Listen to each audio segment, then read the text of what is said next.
देखो projectile motion क्या होता है समझते हैं हम लोग, ठीक है। जैसे इसमें इस तरीके से कोई ऑब्जेक्ट है, ऐसे करके फेंकेंगे, सिंपल ऐसे जाएगा। नहीं, मिसाइल वगैरह होता है या कोई भी, उसको फेंकते हैं ऐसे करके, तो ये जाएगा ऐसे करके, बस यहां ऐसे गिर जाए। इसी टाइप का मोशन प्रोजेक्टाइल मोशन है। कोई भी चीज को ऐसे फेंक दिए और वो गया जाके कहीं गिर गया, तो ऐसा जो मोशन होता है इसी को हम लोग प्रोजेक्टाइल मोशन कहते हैं। ये एक प्रकार का 2 डायमेंशनल मोशन है, ठीक है। जैसे इधर मान लिया जाए, इधर है एक्स एक्सिस, ठीक है, और इधर ले लिए क्या, हाइट से बता रहे हैं क्या, वाई एक्सिस, और ऑब्जेक्ट को हम लोग ऐसे फेंक दें, ऐसे जाएगा, यहां जाके ऐसे गिर जाएगा, ठीक है। यही मोशन हमारा क्या कहलाएगा, प्रोजेक्टाइल मोशन। ये प्रोजेक्टाइल मोशन जो है ये एक प्रकार का 2 डायमेंशनल मोशन है। 2 डायमेंशनल मोशन कहने का मतलब ये हुआ कि इसमें एक्स एक्सिस और वाई एक्सिस दोनों में बदलाव होगा। ऑब्जेक्ट जब ऐसे जा रहा है मतलब एक्स की तरफ भी बढ़ रहा है और वाई की तरफ भी बढ़ रहा है, दोनों तरफ, तो एक्स एक्सिस वाई एक्सिस दोनों में इसका मोशन होगा। तो इसलिए कहेंगे कि ये एक 2 डायमेंशनल मोशन है। और जब ऑब्जेक्ट ऐसे जा रहा है तो नीचे की तरफ एक एक्सेलरेशन काम कर रहा होगा, एक्सेलरेशन ड्यू टू ग्रेविटी, गुरुत्वाकर्षण के कारण नीचे की तरफ एक्सेलरेशन काम करेगा, जी, यानी कि 9.8 मीटर पर सेकेंड स्क्वायर, जो कि लगभग 10 के बराबर होता है।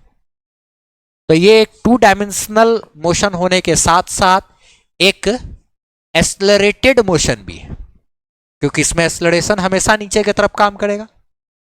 तो ये एक 2 डायमेंशनल एक्सेलरेटेड मोशन हो गया।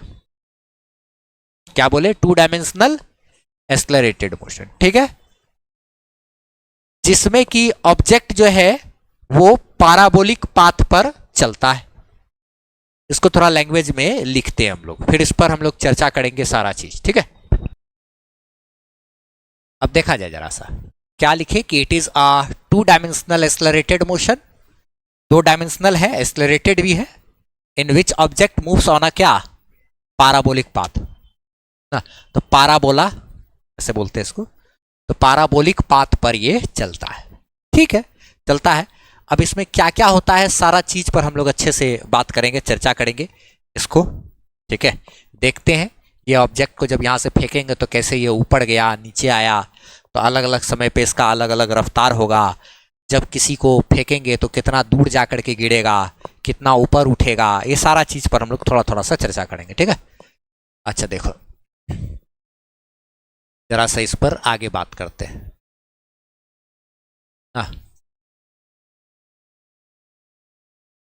समझते हैं जरा सा, देखो जैसे कि ऑब्जेक्ट का ये हो गया सरफेस, ठीक है, ये सरफेस है।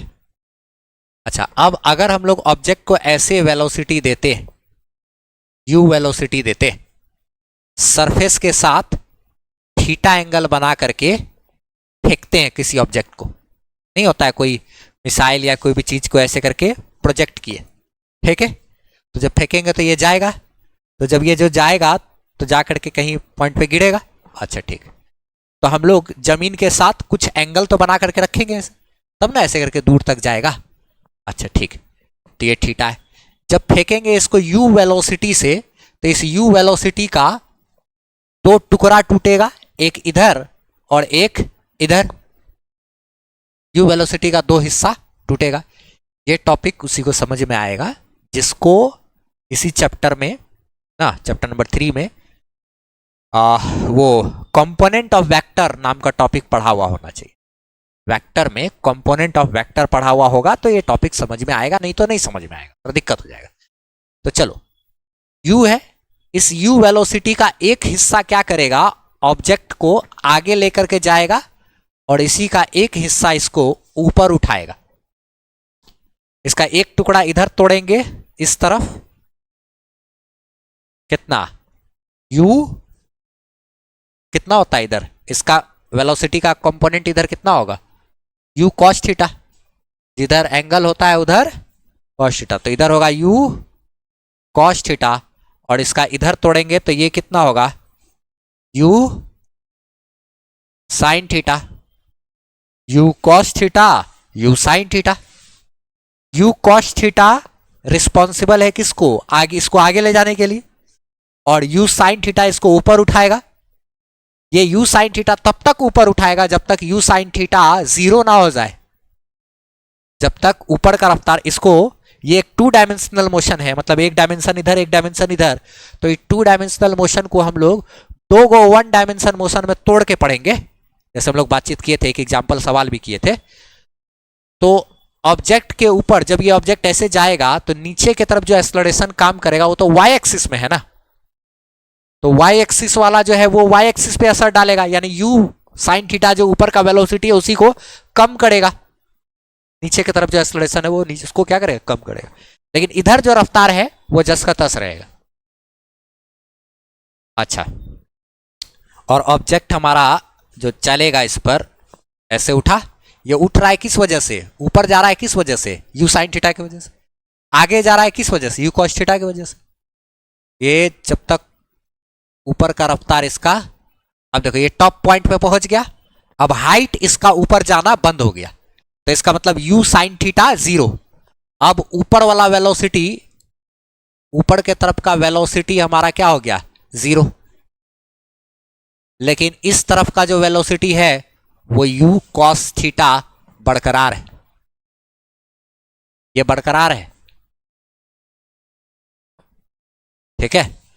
और ऊपर का जो रफ्तार है जो कि हमारा क्या था, you sine theta, you sine theta वो क्या हो गया, 0 हो गया, लेकिन यू कॉस थीटा जस का तस वो आगे लेके जाएगा। तो आगे की तरफ हम लोग हवा को नेग्लेक्ट करके बात कर रहे हैं, जो पढ़ाई कर रहे हैं इसमें एयर रेसिस्टेंस को नेग्लेक्ट कर दिया। जैसे अगर चलेगा ऐसे करके मिसाइल वगैरह या कुछ भी चीज, तो हवा तो इधर से रोकता है ना, तो इधर का जो यू कॉस थीटा उसको स्लो डाउन करेगा ना, स्लो करेगा, यू कॉस थीटा स्लो होगा। लेकिन हम लोग हवा को नेग्लेक्ट करके बात कर रहे हैं, पढ़ाई करते हैं, तो इसमें हम लोग समझेंगे कि हाँ इस दिशा में कोई विरोध करने वाला नहीं है, तो यू कॉस थीटा यानी एक समान रफ्तार से ऑब्जेक्ट आगे की तरफ जाता रहेगा। ये यू कॉस थीटा से यू साइन थीटा ऊपर जाएगा, जब तक जाते जाते तो यू साइन थीटा 0, तो यहां रुक गया। अब क्या होगा, नीचे आना शुरू होगा, यहां के बाद नीचे आना शुरू होगा, और इसी को जब थोड़ा और आगे जाएंगे तो ये हमारा यहां से डाउन होने लगेगा, होते होते होते होते इसका यहाँ पे ये गिरना होगा, गिरेगा, ठीक है। ये इसका क्या हो गया, सरफेस, ठीक है। तो ये ऐसे उठा। अच्छा, इसमें ये वाला जो चीज है जितना अधिकतम उठा है इसको कहेंगे एच मैक्स, मैक्सिमम हाइट, कितना ऊपर उठा। अच्छा, ये जो होगा ना इसको कहते हैं रेंज,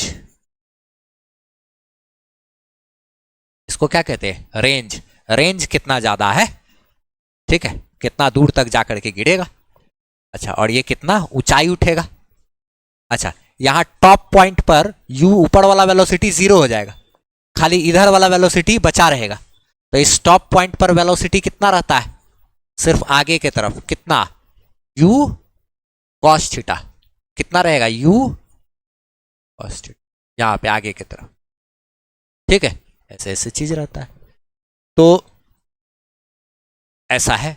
अब इसी में ये ऊपर गया जाते, अगर हम चाहे तो एच मैक्स को कैलकुलेट करके भी लिख सकते हैं, अन्य तो डायरेक्ट फॉर्मूला भी लिखना चाहे तो लिख सकते हैं, you square sine square theta by 2g, इसका फॉर्मूला होता है u square sine square theta by 2g, ये डायरेक्ट फॉर्मूला भी होता है। अच्छा, तो चाहे तो वो डायरेक्ट भी लिख सकते हैं, नहीं तो अगर हम लोग कैलकुलेट करके देखेंगे कि कितना है तो वो भी हम लोग निकाल सकते हैं। तो देखो जरा कैलकुलेट कर लेते हैं, एच मैक्स को कैलकुलेट कर लेते हैं। एच मैक्स बराबर कितना होगा, अगर ये हमको निकालना है तो देखो जरा से ये कैसे निकालेंगे। तो हम लोग देखो तो अलोंग वाई एक्सिस ये इसी वेलोसिटी के कारण में ये ऊपर उठेगा, तो ये ऊपर के तरफ जो रफ्तार है वो कितना है, यू साइन थीटा, और ये जब मैक्सिमम हाइट पे पहुंचेगा तो वहां पे जाके तो ऊपर वाला रफ्तार जीरो हो जाएगा। तो यानी यहां पर इनिशियल वेलोसिटी जो है वो क्या है, u साइन थीटा, ऊपर के तरफ जो रफ्तार है शुरू में वो कितना है, ऊपर की तरफ रहा, u साइन थीटा। अच्छा, फाइनल वेलोसिटी टॉप पॉइंट पे जाके क्या हो जाना है, जीरो। u साइन थीटा जब तक जीरो ना हो जाए तब तक ऊपर की तरफ उठेगा ये। अच्छा अच्छा अच्छा अच्छा। और डिस्टेंस जो तय करेगा उसी को हम लोग क्या बोलेंगे, एच मैक्स। डिस्टेंस जो तय करेगा उसको क्या बोलेंगे, एच मैक्स। अच्छा, एक्सलरेशन कितना है भाई, तो g है, और किधर है, नीचे की तरफ। तो हम लोग अगर इसको लगा दें तो क्या होगा, देखो तो, चूंकि v स्क्वायर बराबर u square minus 2as, minus क्यों लिखे, क्योंकि वेलोसिटी के उल्टा दिशा में एक्सलरेशन है, u साइन थीटा को कम कर रहा है एक्सलरेशन, इसीलिए हम डायरेक्ट फॉर्मूला लिख सकते थे, एच मैक्स का फॉर्मूला इतना होता है, u square sine square theta by 2g, उससे भी काम हो जाता है हमारा, ठीक है। फिर भी ऐसे निकाल करके दिखा रहे हैं। अब देखो तो यहाँ पे v स्क्वायर फाइनल वेलोसिटी जब टॉप पॉइंट पे पहुंचेगा तो फाइनल ऊपर की तरफ जो इसका वेलोसिटी है, फाइनल वेलोसिटी क्या हो जाएगा, ये जीरो, तो जीरो का स्क्वायर। इनिशियल वेलोसिटी u कितना है, u साइन थीटा, इसका whole square minus 2 into acceleration के जगह पे क्या डालेंगे, g, और डिस्टेंस हमारा क्या है, h मैक्स, यही ऊपर की तरफ जो तय किया। डायरेक्ट इसका फॉर्मूला भी कर लोगे तो हो जाएगा, निकालने अगर नहीं भी कर रहोगे तो काम चलेगा। तो अब ये देखो, ये इस तरफ लेकर के आते हैं, ये तो जीरो है ना पूरा, तो इसको इधर लेके आते हैं, वो उधर बच जाएगा। तो क्या होगा देखो तो जरा सा, 2gh मैक्स बराबर बताओ क्या होगा, ये इस तरफ आया 2gh मैक्स, और इधर क्या बचा, u साइन थीटा का स्क्वायर ना, तो यानी कि u square sine square theta, यही ना, u का भी स्क्वायर साइन थीटा का भी स्क्वायर। अच्छा, अब h मैक्स बराबर ये इधर भाग में आ जाएगा, therefore h max is equal to क्या आया, u square sine square theta by 2g। तो यही हमको बस इस्तेमाल करना है फॉर्मूला। कभी भी बोल दिया सवाल में ऑब्जेक्ट को ऐसे फेंके हैं, ठीक है, तो कितना मैक्सिमम हाइट जाएगा, तो formula u square sine square theta by 2g। ये जो टॉपिक है ये वाला, ये अक्सर टॉपिक काम आता है हमको सिर्फ कोई कंपटीशन एग्जाम वाले में, बोर्ड में एक टॉपिक उतना आता नहीं है, ठीक है। लेकिन कभी कभी ऐसा भी स्थिति देखे कि अगर क्वेश्चन पूछा जाए तो एक चैप्टर है, पहला ही चैप्टर है, उसमें इलेक्ट्रिक फील्ड एक नीचे की तरफ होता है, उसमें चार्ज को फेंक सकते हैं। अगर पॉजिटिव चार्ज को ऐसे फेंकेंगे तो इलेक्ट्रिक फील्ड में नीचे की तरफ फोर्स लगेगा, एक्सलरेशन जैसा काम करेगा। तो ग्रेविटी से इससे मिलता जुलता टॉपिक एक बनाया जा सकता है, ठीक है। इसीलिए ये चीज पढ़ना जरूरी हो जाता है। तो अगर ये पढ़ा हुआ रहेगा तो आगे चल के 12th में चैप्टर नंबर 1 में एक सवाल बनाया जा सकता है, ठीक है, जो है एनसीईआरटी के एक एग्जाम्पल नंबर में एक क्वेश्चन दिया हुआ है जिसमें कि इस टाइप का चीज का चर्चा किया है। नीचे की तरफ इलेक्ट्रिक फील्ड दिया था, चार्ज फेंकना है, वो भी ऐसे ही करके चार्ज गिरेगा, मिलता जुलता चीज थोड़ा सा। तो ये पढ़ने से हमको चैप्टर 1 में कुछ एग्जाम्पल्स वगैरह को सॉल्व करने में आसानी होगा। तो ये हम बताएं कि ऐसे ऐसे करके हम लोग एच मैक्स निकालेंगे। इसमें कुछ नहीं तो कम से कम फॉर्मूला याद रखेंगे कि ऑब्जेक्ट को ऐसे फेंकेंगे तो कितना ऊंचाई उठेगा भैया, तो जितना रफ्तार से आपने फेंका है उसका स्क्वायर कीजिए, और जो एंगल है पे आपने फेंका है उसका साइन थीटा का स्क्वायर कीजिए, अब बाय में क्या 2g, इससे हमको पता चल जाए। तो इतना ये ऊंचाई जाएगा। अब हम चाहते हैं ये पता करना कि ये कितने देर तक हवा में रहेगा, मतलब ये पहले ऊपर उठेगा फिर नीचे आएगा, तो कितना समय तक ऊपर गया फिर कितना समय तक नीचे आने में लगा, यानी टोटल कितना समय तक ये हवा में रहेगा। ये कैलकुलेट अगर करना चाहते हैं, ये कैसे कैलकुलेट करेंगे, हम फॉर्मूला डायरेक्ट लिख सकते हैं, 2u sine theta by g होता है, ठीक है। लेकिन ऐसे करके दिखा देते हैं, नहीं भी कुछ तो कम से कम खाली फॉर्मूला याद रखो तो कोई कंपटीशन में काम आएगा, बोर्ड में कुछ खास तो नहीं। देखो लेकिन देखो इसका time period, time of flight इसको बोलते हैं। टाइम ऑफ फ्लाइट अगर कैसे निकालेंगे, मतलब टाइम ऑफ फ्लाइट का मतलब कितना देर तक हवा में रहा, टोटल टाइम। तो इसमें देखो जरा सा, पहले हम लोग निकालेंगे कि ऊपर जाने का समय, जितना समय ऊपर जाने में लगेगा ठीक उतना ही समय वापस आने में भी लगेगा। तो ऊपर जाने का समय निकाल लेंगे, उसको 2 से गुना कर देंगे, तो जितना ऊपर जाने में समय उतना ही नीचे आने में भी समय लगेगा। तो यहां ऊपर जाने में जो समय लगेगा, पहले हम लोग टाइम ऑफ एसेंट ना, टाइम ऑफ एसेंट निकालते हैं। ठीक है, पहले ये निकालते हैं हम लोग, जरा सा कैलकुलेट करते हैं कि ऊपर जाने में जो समय लगा ना, ये मतलब ऊपर जाने में का टाइम। ठीक है, ध्यान रखना। अब देखो तो अलोंग वाई एक्सिस में, ठीक है, क्या क्या हो रहा है, ऊपर की तरफ जो इसका इनिशियल वेलोसिटी है u बराबर कितना है, u sine theta. u sine theta जितना स्ट्रांग होगा, जितना ज्यादा ताकतवर होगा, ऑब्जेक्ट उतना ऊपर जाएगा, उतना ज्यादा देर तक हवा में रहेगा। जितना ज्यादा ऊपर चला गया, ऊपर जाने में उतना समय लगेगा, फिर नीचे आने में भी उतना ही समय लगेगा। तो u साइन थीटा जितना मजबूत रहेगा, उतना ज्यादा समय तक ऑब्जेक्ट हवा में रहेगा। तो इसका ऊपर की तरफ जो रफ्तार है, इनिशियल वेलोसिटी, वो कितना है, u साइन थीटा। ऊपर की तरफ इसका रफ्तार कितना है, u साइन थीटा। अच्छा ठीक है, फाइनल पॉइंट पे जब जाएगा, पूरा ऊपर में जब पहुंच जाएगा, तो u साइन थीटा यानी ऊपर वाला रफ्तार, इधर वाला रफ्तार क्या हो जाएगा, 0, वहां जाके रुक जाएगा। फाइनल वेलोसिटी क्या हो जाएगा उसका, टॉप पॉइंट पे 0। अच्छा, ये टाइम हमारा कितना है, उसको कहेंगे टाइम ऑफ एसेंट, यानी ऊपर जाने में जो समय लगा। और एक्सेलरेशन हमारा कितना काम कर रहा है, g, नीचे की तरफ। इन चारों से एक फॉर्मूला बनता है, कौन सा, चूंकि v बराबर u माइनस एटी, कि जब वेलोसिटी दे रहे हैं ऊपर की तरफ और एक्सेलरेशन है नीचे की तरफ, वेलोसिटी एक्सेलरेशन दोनों उल्टा डायरेक्शन में है, हम लोग माइनस वाला फॉर्मूला लगाए। फाइनल पॉइंट पे वेलोसिटी हो गया 0, और शुरू में वेलोसिटी ऊपर की तरफ क्या था, u sine theta, minus acceleration नीचे की तरफ कितना है, g, और ये टाइम ऊपर जाने का समय। इधर आएगा, ये हो गया ना टाइम ऑफ एसेंट, ये इधर आया तो इधर आ गया, इधर क्या बचा, u साइन थीटा। तो टाइम ऑफ एसेंट बराबर u sine theta by g। Therefore time of descent, time of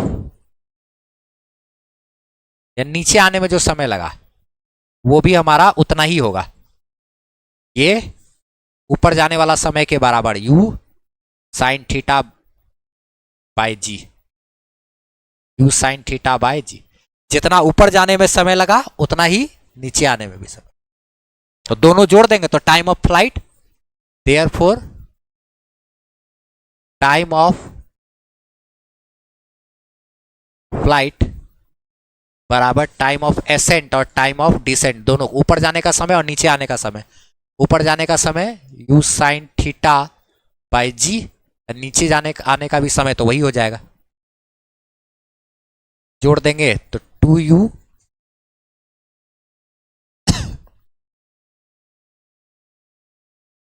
ये टाइम ऑफ फ्लाइट का फॉर्मूला होता है। तो हमको खाली फॉर्मूला याद रखना है, लिखो तो इसको, फिर उसके बाद हम लोग को रेंज कैलकुलेट करना होगा। लिखा जाए जरा इसको, चलो। तो ये हम लोग टाइम ऑफ फ्लाइट कैलकुलेट किए ना, ये हमको वो समय बताएगा जितने देर तक ऑब्जेक्ट जो है वो हवा में रहेगा ना, जितने देर तक हवा में रहेगा वही समय बताता है, टाइम ऑफ फ्लाइट। ठीक है, अब हमको देखना है जरा सा कि रेंज कितना होगा। ठीक है, रेंज तो एक प्रकार का क्या हो गया, डिस्टेंस, कितना दूर जाएगा ना, वो रेंज है ना, डिस्टेंस। तो डिस्टेंस बराबर क्या फॉर्मूला होता है, speed into time, speed into time, simple लगाएंगे तो स्पीड, इस तरफ स्पीड कितना है, इस तरफ स्पीड कितना है, u cos थीटा, ये तो कांस्टेंट रहता है, ये हमारा क्या रहता है, कांस्टेंट ना। अच्छा अगर एयर नहीं है तो, एयर को नेग्लेक्ट कर दिए तो स्पीड है हमारा u cos थीटा। कितने टाइम तक u cos थीटा से चलेगा, जितने समय तक हवा में रहेगा, यानी कि 2u sin थीटा बाय जी। इतने, ये हो गया समय, जितना समय तक वो हवा में रहेगा, और ये हो गया स्पीड, जिस स्पीड से वो चलेगा। तो डिस्टेंस बराबर स्पीड इंटू टाइम। अच्छा तो ये कितना हो जाएगा देखो तो, इसको इस तरीके से लिखेंगे u इंटू यू स्क्वायर, उसके बाद देखो तो 2 sine theta into cos theta, अब बाय क्या है जी। मैथ वाले बच्चे जानते होंगे कि 2 sine theta into cos theta को बोला जाता है साइन 2 थीटा। तो ये हो गया u स्क्वायर साइन 2 थीटा, अब बाय क्या है जी, समझे। ये हमारा रेंज का फॉर्मूला हो गया ना। तो इसीलिए हम लोग को ध्यान रखना है कि पहला एच मैक्स का क्या फॉर्मूला हो गया, u square sine square theta by 2g। दूसरा टाइम ऑफ फ्लाइट का formula 2u sine theta by ji.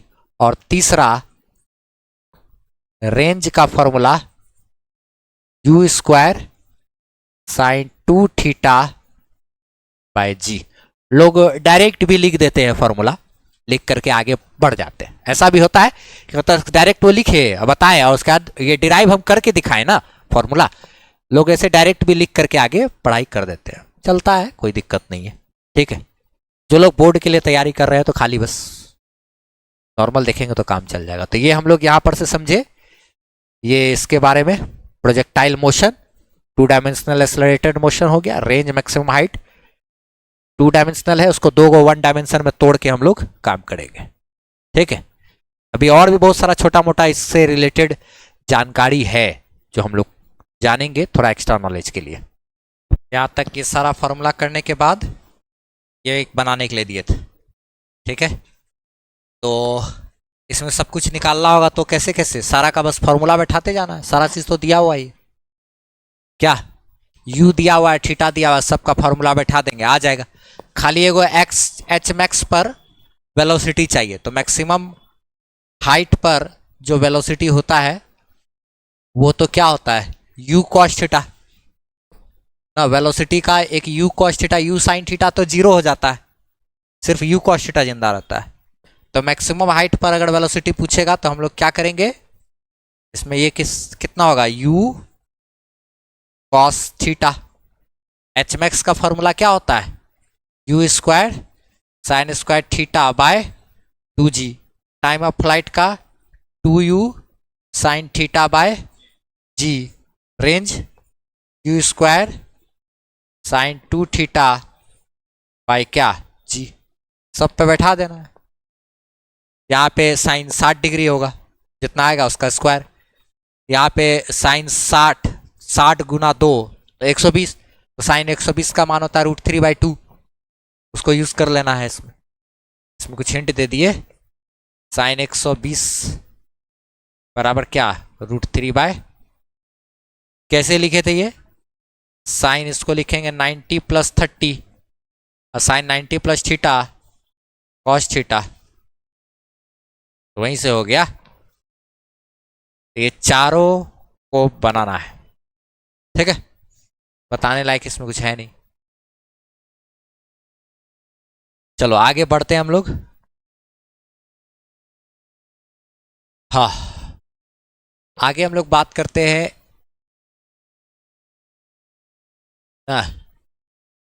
Equation of path for projectile motion. Projectile motion के लिए पाथ का इक्वेशन, इसी को लोग इक्वेशन ऑफ ट्रेजेक्ट्री भी कहते हैं। इक्वेशन ऑफ ट्रेजेक्ट्री क्या होता है ना, पाथ का इक्वेशन। जैसे अगर ये सरफेस है ऐसे, और इसमें ऑब्जेक्ट को अगर हम लोग फेंकेंगे तो ऑब्जेक्ट ऐसे जाएगा, जाके यहाँ पे ऐसे गिरेगा, ऐसे है ना। इसमें ऑब्जेक्ट को ऐसे फेंकेंगे, जाएगा वहां जाकर के गिरेगा। तो देखो तो जरा सा, इधर इसका वेलोसिटी है ना u, और ये इनिशियल वेलोसिटी का वेलोसिटी जो है सरफेस के साथ कितना एंगल बना रहा है, थीटा। इसमें एक बात ध्यान दिया जाए, कभी कभी ऐसा सिचुएशन हो सकता है ना, मान लिया जाए x बराबर कुछ दिया हुआ है, x यानी डिस्टेंस, इतना डिस्टेंस पर जब प्रोजेक्टाइल जाएगा, यानी कि कोई मिसाइल को ऐसे फेंके तो गया यहां तक आया, तो जब x बराबर मान लिया जाए 5 किलोमीटर है, तो 5 किलोमीटर दूर जब पहुंचेगा मिसाइल, तब वह जमीन से कितनी ऊंचाई पर होगा, अगर हम ये जानना चाहते हैं। y, जैसे मान लिया जाए पूर्णिया से कोई मिसाइल लॉन्च किए, ठीक है, यही जा रहा है। अब मान लिया जाए यहाँ पे क्या है कि जैसे यहाँ से अभी वो पहुंचा कितना 1200 किलोमीटर का दूरी तय किया, यानी दिल्ली में, ठीक है। तो जब 1200 किलोमीटर का दूरी तय किया, उस समय जमीन से हाइट कितना होगा, अगर हम ये जानना चाहते हैं, तो वो क्या होगा y, और अभी यहां से दूरी कितनी है, तो उसको क्या चीज से डिनोट करेंगे, x। तो इसमें और इसमें एक रिलेशन होता है, दूरी और हाइट में एक रिलेशन होता है। वो रिलेशन खाली ऐसे बस ध्यान रखना है, कोई कंपटीशन एग्जाम वगैरह में ही, जेई वेई में ये सब का रहता है, ठीक है, अक्सर देखते हैं उस पर। अच्छा, क्या चीज रहता है, y बराबर x, जैसे हमको y पता करना है कि जमीन से कितना ऊंचाई पर है, एनसीईआरटी में दिया हुआ है ये टॉपिक, है ना, एनसीईआरटी में भी है, लेकिन अक्सर जेई मेंस वगैरह इसको टच करता है, ठीक है, बोर्ड के लिए ये सब नहीं। अच्छा, y बराबर x tan theta minus g x square by 2 u square cos square theta. अब इसमें हमको अगर पता करना है कि जमीन से ऊंचाई कितनी है, हमको ये पता चल गया कि यहां से मिसाइल अभी कितनी दूरी पे, डिस्टेंस पता है, तो हम जानना चाहते हैं, पता लगाना चाहते हैं कि अभी जमीन से ऊंचाई कितना होगा। हो सकता है ना, चल रहा है तो दूरी पता है, तो ऊंचाई कितना होगा अभी ये पता करना चाहते हैं, तो कितना ऊंचा पे होगा, तो ये x बैठा देना होगा इक्वेशन में।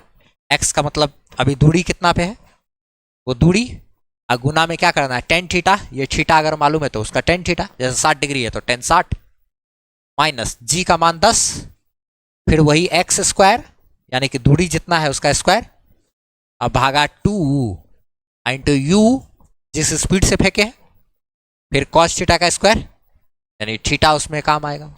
यानी हमको थीटा पता होना चाहिए, यू पता होना चाहिए, एक्स पता होना चाहिए, यानी कितने रफ्तार से हमने कितने एंगल पर फेंका है, अगर ये मालूम है और हम उसमें दूरी बैठा दें कि अभी यहां से इतना किलोमीटर दूर है, तो उस समय वो जमीन से कितनी ऊंचाई पे होगा ये निकाल सकते हैं।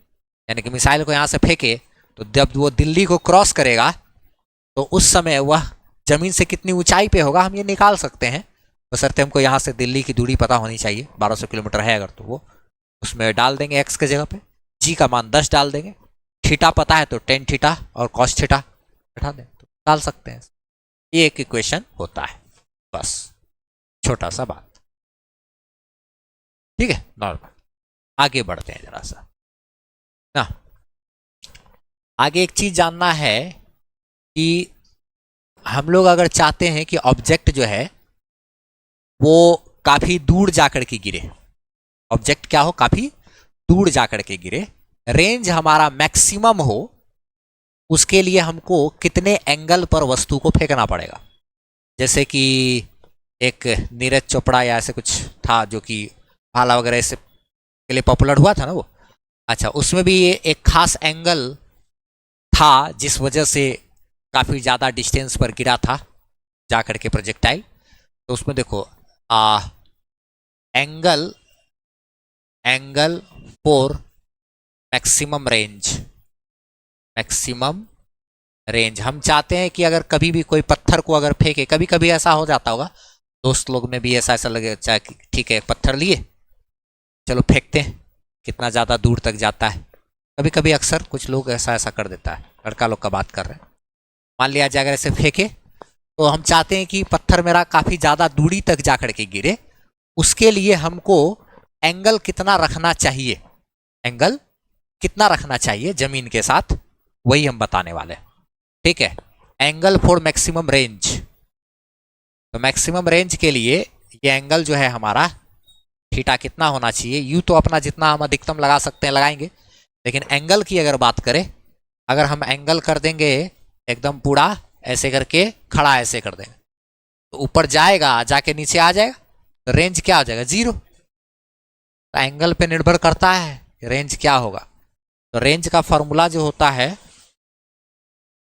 You square sine 2 theta by क्या, यहाँ u square sine 2 theta by g, यही है ना रेंज का फॉर्मूला ना। रेंज का फॉर्मूला हम लोग निकाले थे क्या, उसमें एक चीज जाने थे, ये वाला, यही हम बताए थे कि 2 sine theta into cos theta को ही साइन 2 थीटा बोलते हैं। 2 sine theta into cos theta math में होता है साइन 2 थीटा, मैथ वाले लोग इसको जानते हैं। ठीक है, मैथ में एक फॉर्मूला होता है 2 sine theta into cos theta बराबर क्या, साइन 2 थीटा, ये मैथ में फॉर्मूला है। ठीक है, वही से लिखे थे, तो यूज का साइन 2 थीटा बाय जी, ये चीज है। अब देखो जरा, तो यहाँ पे हम चाहते हैं क्या कि रेंज मैक्सिमम हो, उसके लिए एंगल क्या होना चाहिए। तो उसके लिए देखो यू तो हम जितना अधिकतम लगा सकते हैं लगाएंगे, जी का मान फिक्स है, हम चाहते हैं कि ये अधिकतम हो जाए, ये क्या हो जाए, मैक्सिमम, तो सपोर्ट मिलेगा, क्योंकि यू तो हम जितना लगा सकते थे लगाएंगे, अधिकतम स्पीड से फेंकने की कोशिश करेंगे, जी तो जस्ट का उस पर कुछ कर नहीं सकते हैं। तो एंगल के साथ क्या कर सकते हैं उस पर जरा बात करते हैं। ये साइन 2 थीटा ये मैक्सिमम हो जाए, तो साइन का मैक्सिमम वैल्यू होता है 1 और ये होता है साइन 90 डिग्री पे। तो यहां पर थीटा की जगह अगर 45 हो जाए तो 45 दूना 90, तो रेंज मैक्सिमम होगा। साइन 90 मैक्सिमम होता है, अधिकतम होता है, इसलिए इसके लिए क्या होना चाहिए, theta must be 45 degree. Theta 45 होगा तब ना यहाँ के साइन 90 बन जाएगा, और साइन 90 बराबर 1 मैक्सिमम वैल्यू ना, चूंकि साइन 90 बराबर 1 is the maximum value, is the maximum value of sign.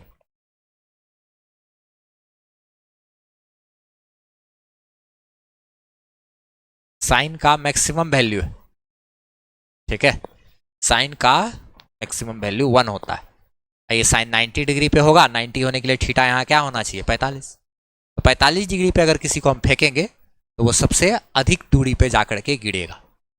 ध्यान रखना, कोशिश करना अगर ज़्यादा दूर फेंके तो उस समय हमको एंगल क्या रखना होगा, यहाँ सरफेस से 45 डिग्री के आसपास, ठीक है, 90 के बीच में एकदम, ठीक है। छोटा सा ध्यान, इसमें एक आध बात और होता है कि नोट में एक छोटा सा बात, जो कि एनसीईआरटी का एग्जाम्पल का भी एक क्वेश्चन है, ठीक है, उसमें प्रूफ करने के लिए भी बोलता है। तो लेकिन मेन हमको बस इतना जानना है कि अगर हम लोग किसी ऑब्जेक्ट को फेंक रहे हैं, ठीक है, चाहे थीटा एंगल पर फेंके चाहे 90 माइनस थीटा एंगल पर फेंके, दोनों एंगल के लिए रेंज मेरा सेम रहता है। दो एंगल के लिए रेंज मेरा सेम रहता है। यहाँ पे एक 3.6 में है दिया हुआ यही बात कि range will be same for angle theta and 90 minus theta. यानी अगर किसी वस्तु को 60 डिग्री पे फेंके और 90 माइनस 60 यानी कि कितना 30 पर फेंकेंगे तो रेंज मेरा बराबर होगा। यानी कि जो दो एंगल को जोड़ के 90 हो रहा है ना, अगर इसी भाषा को ना, इफ θ1 प्लस θ2 बराबर 90, then range for θ1 must be equal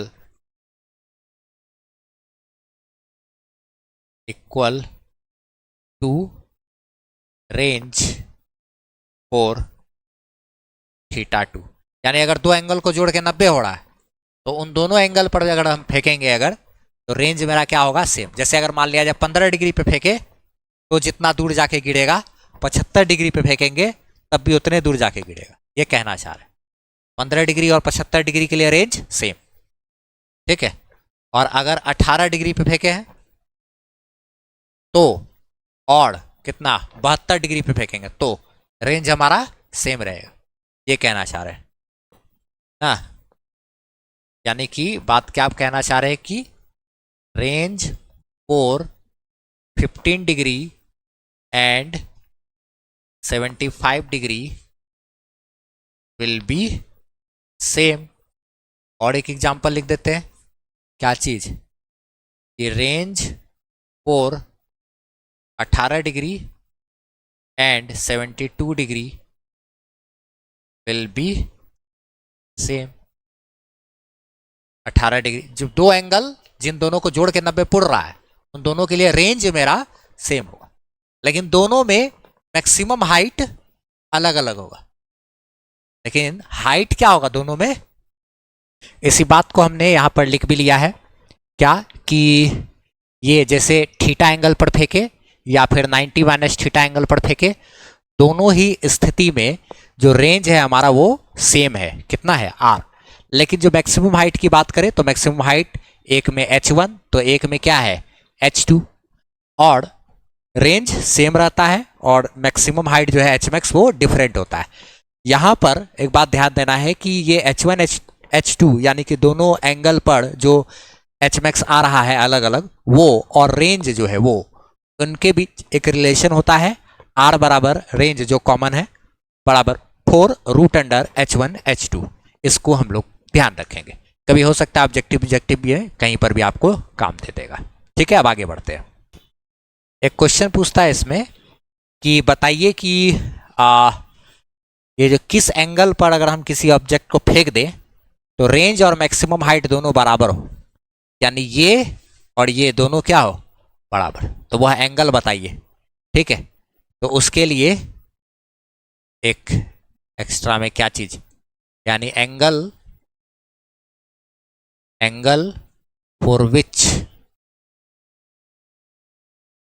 range बराबर hmax, रेंज क्या हो जाए, hmax के बराबर हो जाए। तो ये हम लोग कैसे निकालेंगे अगर, तो रेंज का फॉर्मूला क्या होता है, u square sine 2 theta by g, और hmax का formula u square sine square theta by क्या 2g, ठीक है। तो यहां से देखो तो दोनों बराबर हो जाते, ये कट गया, तो साइन 2 थीटा में क्या छिपा हुआ देखो तो 2 साइन थीटा इंटू क्या है कॉस थीटा। साइन 2 थीटा को लिखेंगे 2 साइन थीटा इंटू क्या कॉस थीटा। अच्छा, और साइन स्क्वायर थीटा का मतलब क्या हो गया, sine theta into sine theta, क्या दो बार साइन थीटा कैंसिल, तो क्या आया देखो तो 2 cos theta is equal to क्या साइन थीटा। तो यहां से देखो तो क्या लिख सकते हैं, साइन थीटा बटे कॉस थीटा, 2 बराबर साइन थीटा बटे में क्या कॉस थीटा लिखेंगे, तो यानी कि 2 बराबर टेन थीटा, चूंकि हाँ टेन थीटा बराबर 2, इसीलिए थीटा बराबर क्या लिख सकते हैं, टेन इनवर्स 2, टेन इनवर्स 2 सही है जी, कुछ गलत लग रहा है, 4 होना चाहिए था वहां, जो हम लोग को ध्यान में है इसीलिए बता रहे। अच्छा ये देखो तो साइन स्क्वायर थीटा है ना, साइन थीटा, और यहां पे देखो ये 2 था नीचे में, इधर तो साइन 2 थीटा को लिख दिए 2 sine theta into cos theta, लेकिन ये 2 इधर रह गया, इसको मिस्टेक से छूट गया, इसको हमको क्या इधर भेजना पड़ेगा। तो ये 2 बार था तो बटे में 2 था ना, ये 2 को ऐसे यहाँ छोड़ दिया है, एक तो काट दिए, यहाँ क्या बचा 2 छोड़ दिए। ठीक है, ये 2 गुना 2 4 हो जाएगा ना, ये cos थीटा को इधर लाते हैं, 2 को इधर मल्टीप्लाई करते हैं, 2 दूना 4, हाँ 2 को इधर भेज दिए। अच्छा 2 दूना क्या हो गया, ये 4 हो गया। 4 होता था, ध्यान में था, ये क्या है 4, 10 उधर जाएगा तो ये क्या होगा 10 इनवर्स 4। ठीक है, अच्छा अगर टेन थीटा बराबर 4 तो थीटा बराबर कितना अगर जानना हो तो देखो, हेयर थीटा बराबर होता है 76 डिग्री, लगभग 75.9 ऐसे कर करके कुछ कुछ है इतना डिग्री, ठीक होता है। इसी को लगभग लगभग हमको थीटा बराबर अप्रोक्सीमेटली 76 डिग्री लोग लिखते हैं। यानी कि ऐसे ध्यान रखना है, कभी ऑब्जेक्टिव में कहीं पर कोई कंपटीशन या कहीं पे एग्जाम में पूछ दिया, ये सब बोर्ड के लिए ये सब काम वाम का तो है नहीं, लेकिन फिर भी अगर कहीं पूछ दिया कहीं कंपटीशन वाले सब चीज़ में, तो ध्यान रखना है कि 76 डिग्री एंगल पर अगर किसी ऑब्जेक्ट को फेंकेंगे ना, तो जो ये होगा दूरी और ये हाइट दोनों क्या होगा बराबर होगा। ये एक जनरल सा चीज़ है जो ऐसे आम इसमें कहीं बातचीत के दौरान आसपास में अगर हम लोग कभी कोई चीज़ पे इस पर चर्चा कर रहे हो तो लोग डिस्कशन कर सकता है।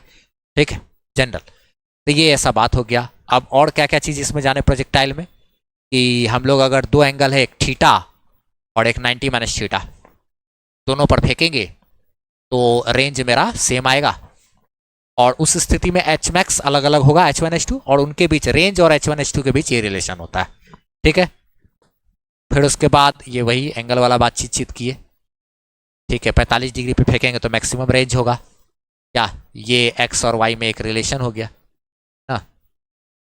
तो ये प्रोजेक्टाइल मोशन का टोटल जानकारी हमको मिला। ठीक है, ये तो प्रोजेक्टाइल मोशन में हम लोग क्या क्या किए, ये सारा ना, यहां तक ये हमारा प्रोजेक्टाइल मोशन का जानकारी हो गया। ठीक है, इसके बाद एक टॉपिक बचता है circular motion, uniform circular motion. Object circular motion करेगा, बस इसी चीज के बारे में पढ़ना है, वो लास्ट, उसके बाद हमारा ये चैप्टर खत्म हो जाएगा। सर्कुलर मोशन के बारे में पढ़ने पर वो चीज का हमको इस्तेमाल यूज है, सर्कुलर मोशन जो है यूनिफॉर्म सर्कुलर मोशन, उसका बहुत ज्यादा इस्तेमाल होता है 12th में। ठीक है, उसका कुछ कुछ तो इस्तेमाल केमिस्ट्री के एटॉमिक स्ट्रक्चर नाम के एक चैप्टर में भी होता है। और केमिस्ट्री का एटॉमिक स्ट्रक्चर एक होता है ना कि न्यूक्लियस है, प्रोटॉन है, उसके चारों तरफ इलेक्ट्रॉन घूम रहा है, तो सर्कुलर मोशन किया ना, उसका रेडियस निकालेंगे ना, अगर ऑर्बिट का पहला ऑर्बिट का दूसरा ऑर्बिट का रेडियस निकालते हैं, बोर्स मॉडल पढ़ना होता है, पढ़े हो अभी तुम लोग एटॉमिक स्ट्रक्चर ये सब पढ़े हो, स्ट्रक्चर ऑफ एटम। अच्छा, बोर्स मॉडल पढ़े, रदरफोर्ड का मॉडल, अच्छा अच्छा, वो सब 11th में एक चैप्टर है एटॉमिक स्ट्रक्चर, उसको ही तोड़ करके फिजिक्स का 12th का 3 चैप्टर बनाया हुआ है। तो 12th अगर 11th का एटॉमिक स्ट्रक्चर अच्छे से करोगे तो 12th फिजिक्स का 3 चैप्टर हो जाएगा। ठीक है, तो खैर ये सब सर्कुलर मोशन हम लोग पढ़ेंगे, वो बहुत इंपॉर्टेंट टॉपिक है, उसका काम 12th में होगा। ठीक है, ठीक है, चलो बस इसको लिख लिया जाए, फिर वो अगले क्लास में स्टार्ट करेंगे। आप हमारी वेबसाइट से फ्री पीडीएफ नोट्स ले सकते हो, सीरीज दे सकते हो, और सारा एड फ्री वीडियो लेक्चर्स आप देख सकते हो, वो भी एकदम अरेंज किया हुआ आपको 11th 12th का फिजिक्स का सारा वीडियोस वगैरह मिल जाएगा। और कमेंट सेक्शन में पिन अप किया हुआ हमारा व्हाट्सएप चैनल का लिंक है, उसको आप फॉलो जरूर कर लीजिए ताकि हमसे आप बेहतरीन ढंग से जुड़